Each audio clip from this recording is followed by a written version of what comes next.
భక్తి, కర్మ, జ్ఞాన, వైరాగ్యాలలో ఏది ప్రధానమైనది? ఈ మూడింటికి ప్రత్యక్ష సంబంధం ఉందా? భక్తి, కర్మ, జ్ఞానము, వైరాగ్యం 4 విషయాలు.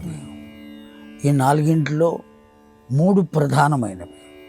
ఈ మూడింటికి ఆధారమైనది కర్మ. కర్మ ఎప్పుడు కూడా భక్తితో కూడుకుని ఉండాలి. ఆ కర్మయే జ్ఞానంతో కూడుకుని ఉండాలి. ఆ కర్మ వైరాగ్యంతో కూడుకుని ఉండాలి. ఏ కర్మ అయినప్పటికీ ఈ మూడింటితో కలిసి ఉండాలి.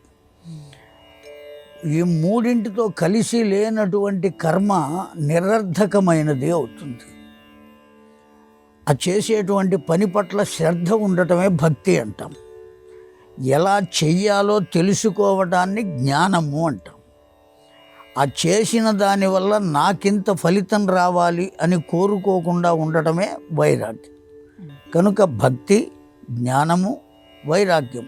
పని ఎలా చేయాలో తెలియకపోతే ఆ కర్మ సక్రమంగా ఉండదు. పని పట్ల శ్రద్ధ లేకపోతే ఆ కర్మ సక్రమంగా ఉండదు. దానివల్ల నాకింత ఫలితం రావాలి అని కనుక కోరిక ఉన్నట్లయితే ఆ కర్మ సక్రమంగా ఉండదు. కనుక ఒక కర్మ ఎటువంటిదైనప్పటికీ కూడా అది సక్రమంగా, పరిపూర్ణంగా, విజయవంతంగా పూర్తి కావాలి అంటే ఆ కర్మ పట్ల భక్తి, జ్ఞానం, వైరాగ్యం ఈ 3 ఉండాలి.